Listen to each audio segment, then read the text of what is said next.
Right. So our next topic is Fermi theory of beta decay.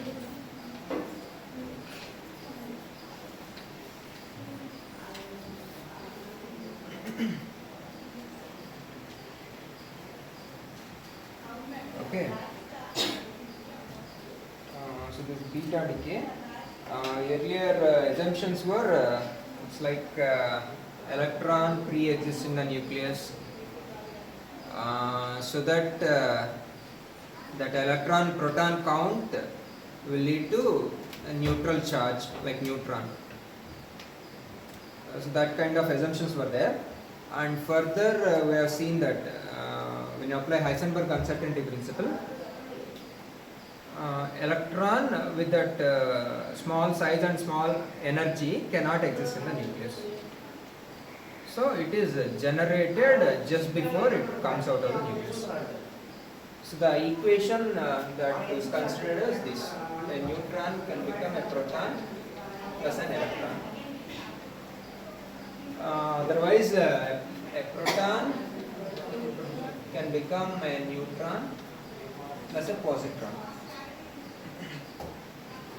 But this violates some of the conservation laws, like spin conservation. So on the one side you have spin-off particles, and on the other side you have two spin-off particles. So the spin is not balancing. On one side you have integer spin, on the other side you have half integer spin. So to balance that, there was a need for another particle. So that is a neutrino. So in the first case, the particle that ejects along with electron, negative charge, is called antineutrino, and the particle that ejects along with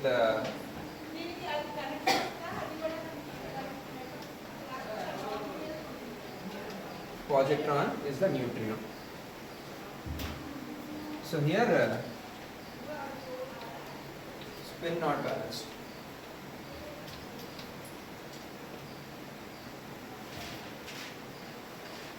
So one side you have spin half, and the other side integer spins. So this is also a fermion.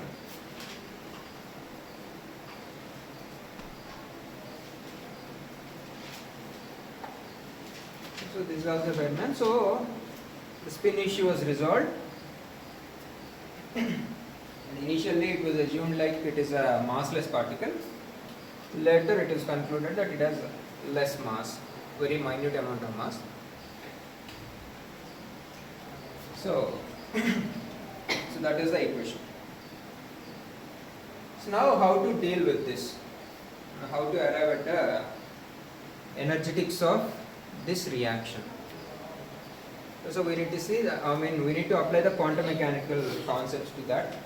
How a transition takes place, and how much energy does it require is a matter of discussion. So here the first assumption considered was 4 fermion assumption.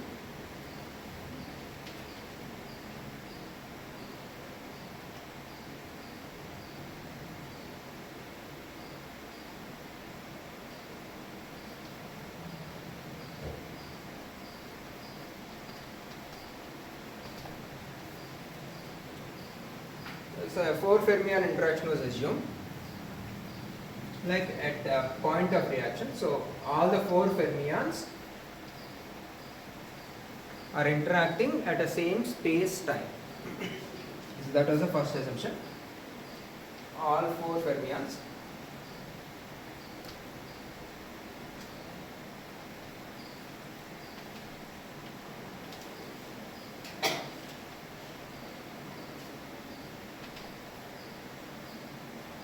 so at a time, at a point location, all the 4 are interacting.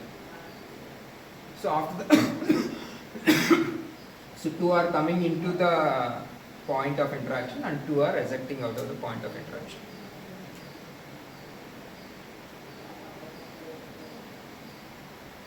So both space and time are limited. So they are interacting in a small space for a small amount of time. Okay.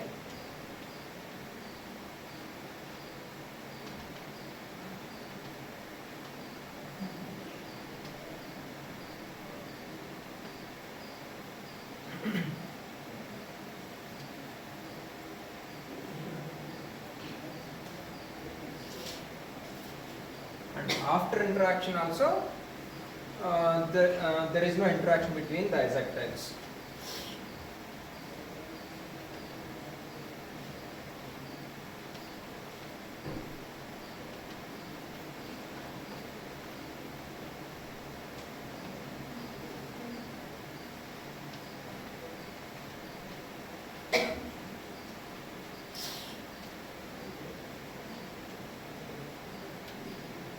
The interaction between final products is also negligibly small. So with these initial assumptions, what can be done? Is the case. So we can apply Fermi golden rule.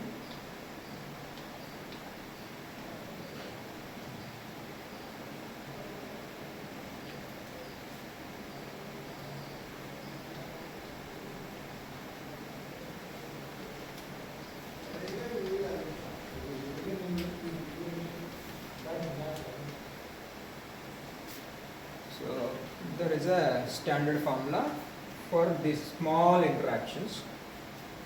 So the small interactions are called perturbations.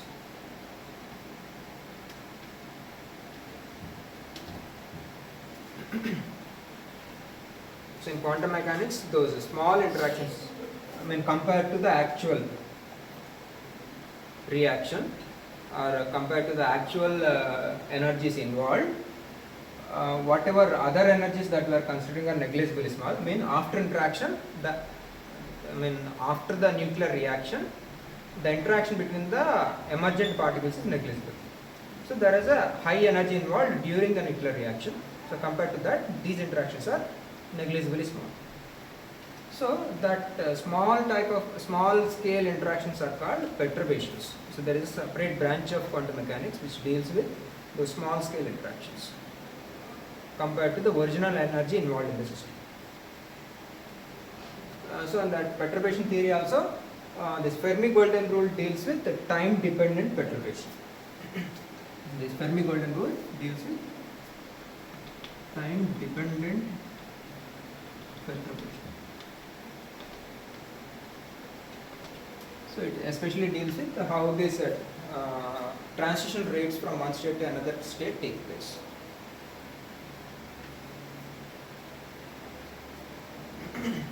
So the transition probability term is given by this. Transition probability is given by 2 pi by h bar square psi f v psi I whole square rho e f.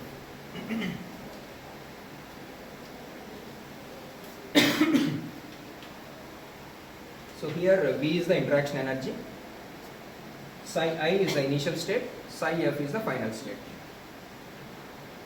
So when you square that expectation, what do you get? It gives the probability of transition from psi I to psi f because of V.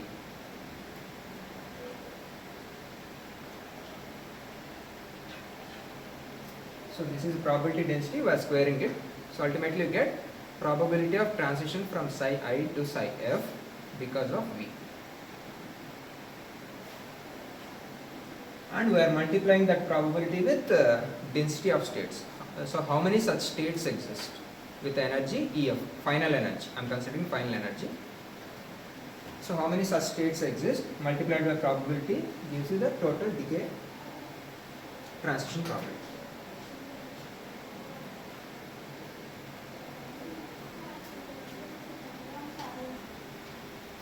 So now we are going to deal with this, that interaction term, interaction Hamiltonian.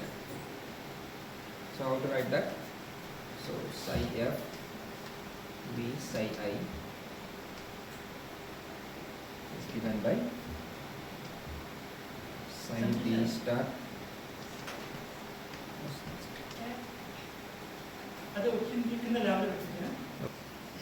Right, so this term is given by psi d, psi e, psi nu star v psi b d.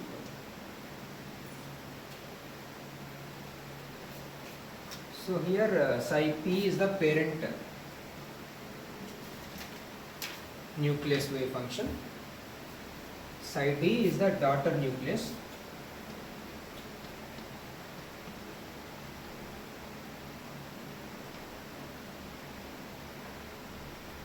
And these two are the ejected particles.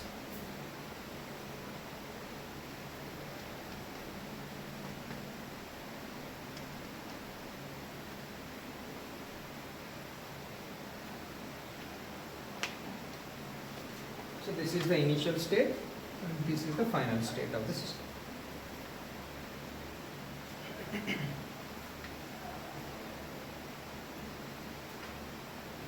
And we are assuming that these two ejected particles are not affected by the daughter nucleus.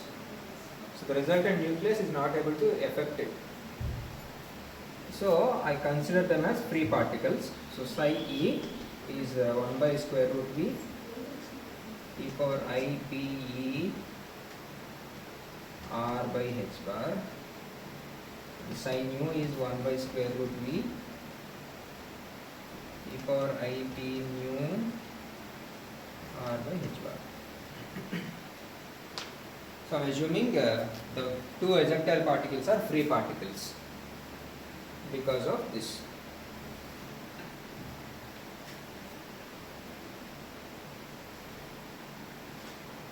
The interaction between final products is negligibly small.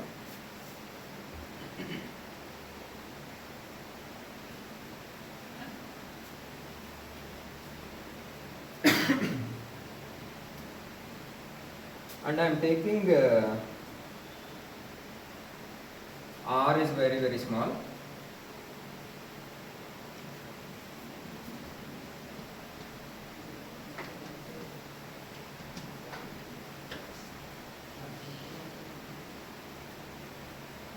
For small size of nucleus, this e power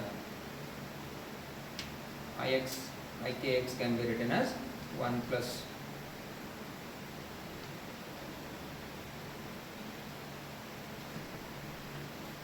I can approximate it as 1.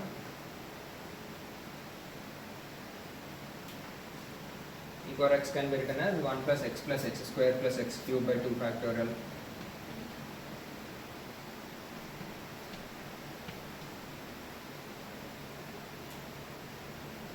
It's like that. So I will be left with 1. So I can remove these two, psi e, psi nu, except for this 1 by v, 1 by square root v. So finally this term becomes psi of v psi I is 1 by square root v, 1 by square root v, psi d star v psi p theta.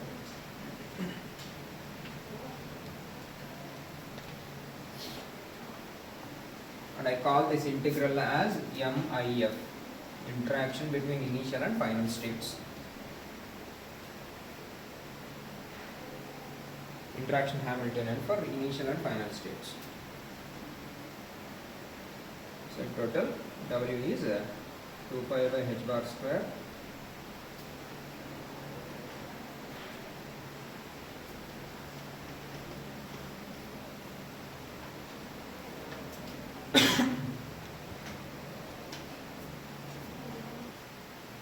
since I am taking square, there should be a v square.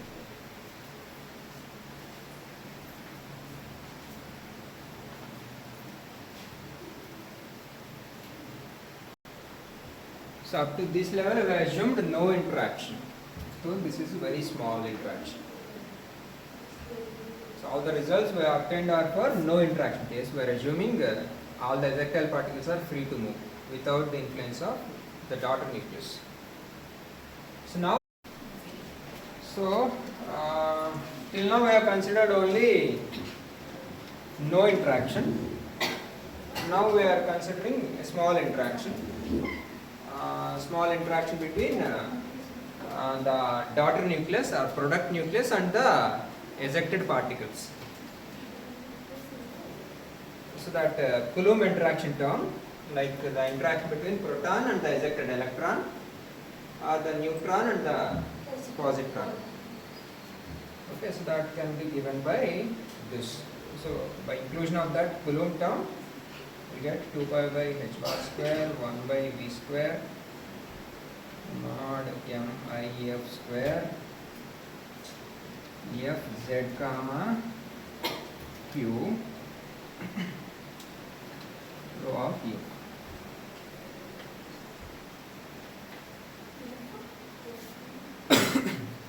F is the Fermi function for Coulomb interaction.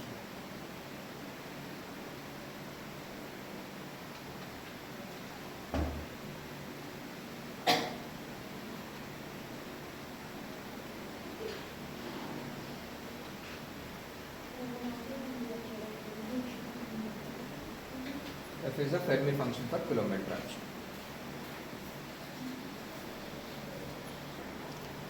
So now the Q equation for this process. The energy release in this process is given by, we call this as E maximum, which is energy of electron plus energy of neutrino. So I am not using any sign over there. It may be electron or positron or antineutrino or neutrino.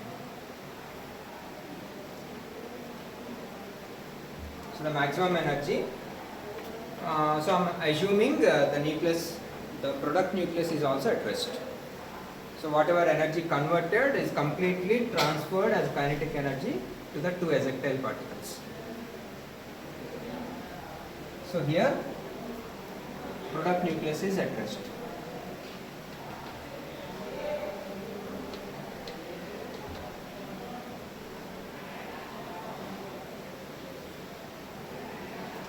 So entire energy or Q equation of reaction. Q equation deals with what? The energy conversion during the process. So the entire energy generated during the process is important to the kinetic energy of the two ejectiles, and nucleus is assumed to be at rest.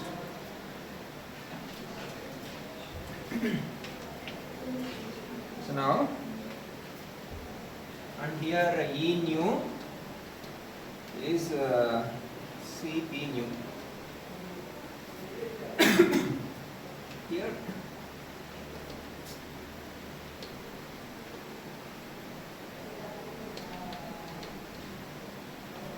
we have assumed rest mass energy of neutrino is 0. So later it is found that neutrino also has some mass. So for this derivation during that Fermi's time, it is assumed massless. So the energy depends only on the momentum, not on the rest mass, because rest mass is 0. Whereas for electron it is given by, so we are dealing with kinetic energy, so we have to take the total energy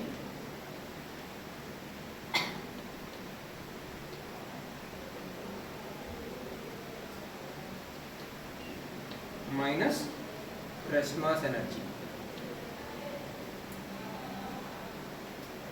That is the kinetic energy of the electron. Total relativistic energy of electron minus rest mass energy gives you the kinetic energy.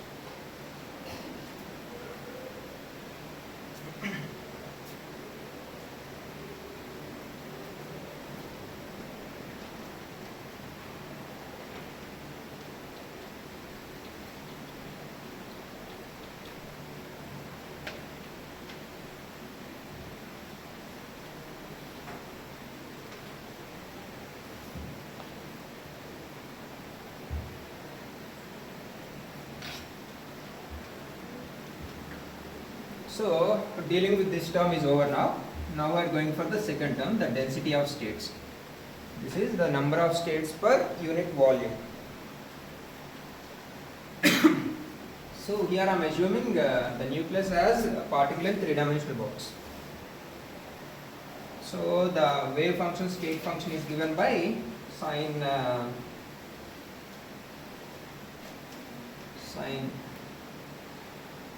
kxx.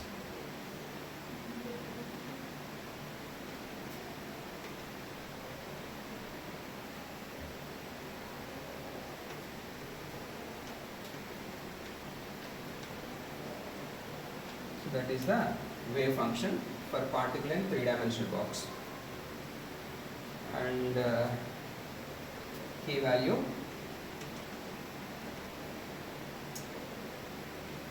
nx by x by L.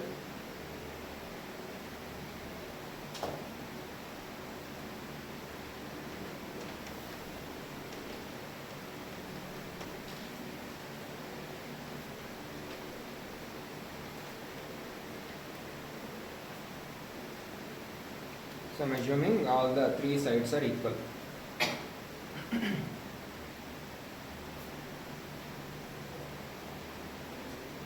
So now the total energy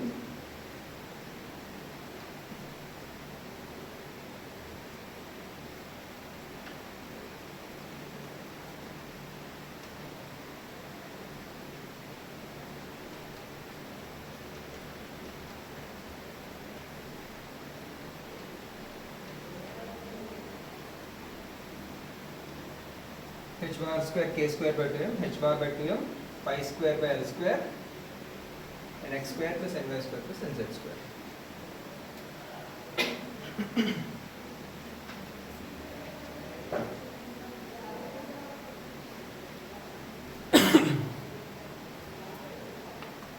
So here nx, ny, nz can take values of only positive integers.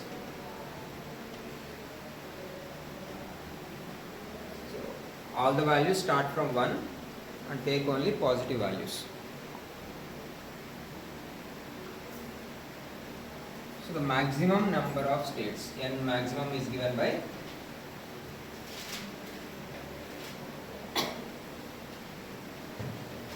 kl by pi. So I want to get the value of n maximum, kl by pi, which is PL by pi h bar. P is the total momentum of the system.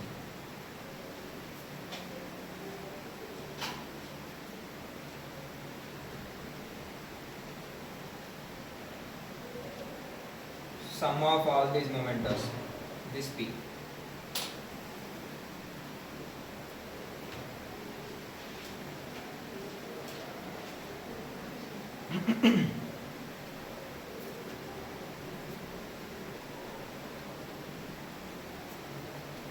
So if you take some three-dimensional coordinate system, all these nx, ny and z, they will occupy some space of the shape of a cube in 3D space.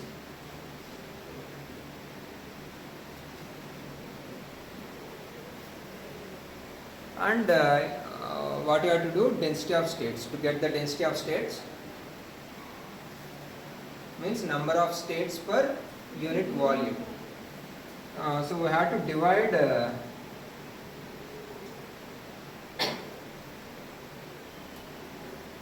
that's all. So we are taking only first quadrant out of 8.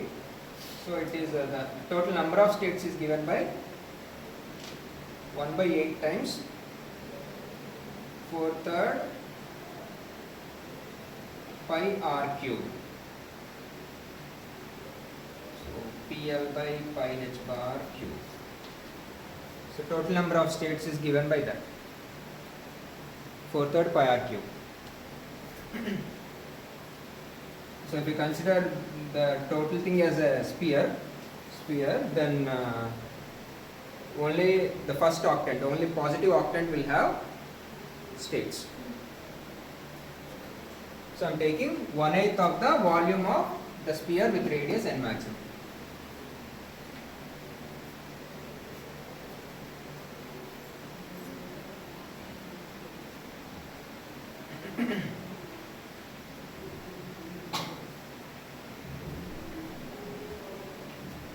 So this can be written as 1/8 4/3. So 4/3 means 1 by 6. So totally 5 by 6. Volume P cube by pi cube h bar cube.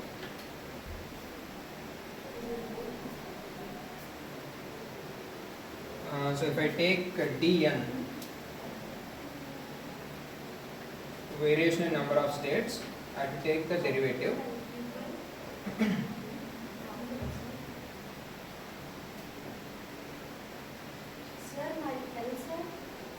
L cube is volume.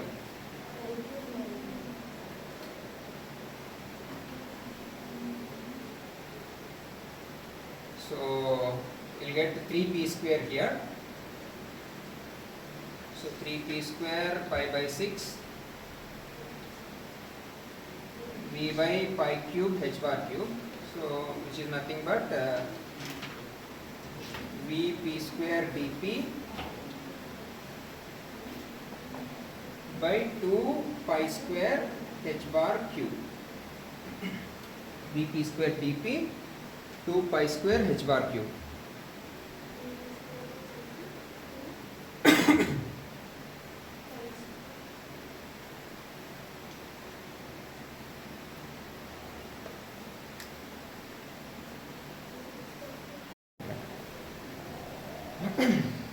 So dn is a number of particles in unit momentum range. So now density of particles is given by number of particles in unit energy range, dn by d max, dou en by dou e max. So that can be written as dou n by dou p multiplied by dp by d max. Okay. So I try to calculate dp by d max for both the particles involved. For neutrino, it is dp nu by d max. So I can write it as dou by dou max. I am replacing the value of p nu in terms of e. So p nu value is this, e nu by c. So when I substitute that, e nu by c, and again I have to get e nu in terms of E max. So it is E max minus EE by C. So maximum energy minus electron energy by C. So when you take this partial derivative, E is a constant. So E max by C gives you 1 by C. So that is dou P nu by dou E max. And the other term that we require is P nu square. When in this term, so P nu square is whatever, E max minus E square by C square, right? So then I am calculating this W. What is the W? 2 by h bar square 1 by v square 1 mi f square fz cube rho ef. So the density of states of the final particles, rho ef, is now replaced with dou n by dou p by dou E max. So all those terms, when you'll have Vp square 2 pi square h bar cube. So dou n by dou p is given by this, dou n by dou p. When you take this dp to the other side, Vp square by 2 pi square h bar cube for both the particles, one for electron, another for neutrino. So Vp square by 2 pi square h bar cube, Vp nu square by 2 pi square h bar cube. And we have to multiply this dou p dp by d max. So that also 1 by c. And for electron,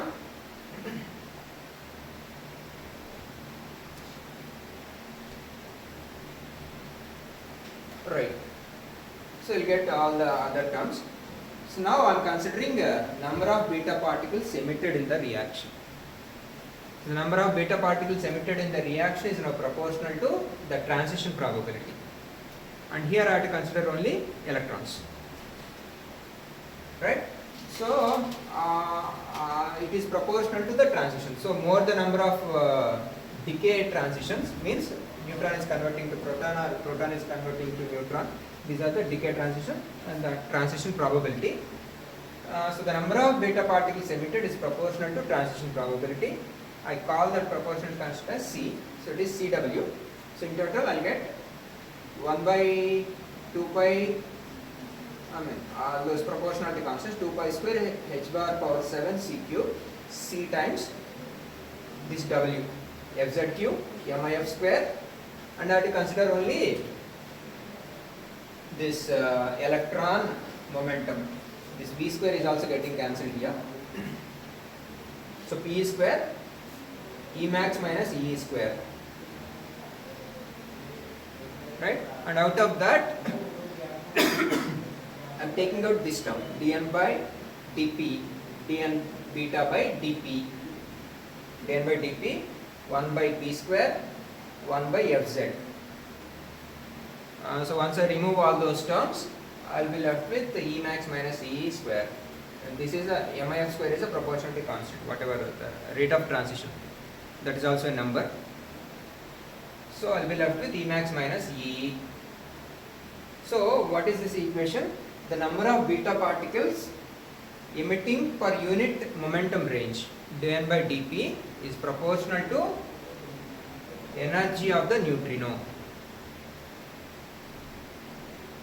So it is depending on energy of the neutrino. And what is the conclusion? More the energy of the neutrino, more is the number of beta particles emitted.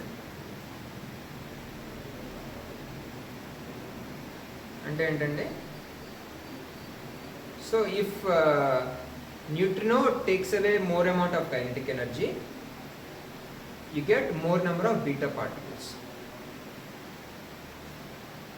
So the reaction ensures low energy beta particles.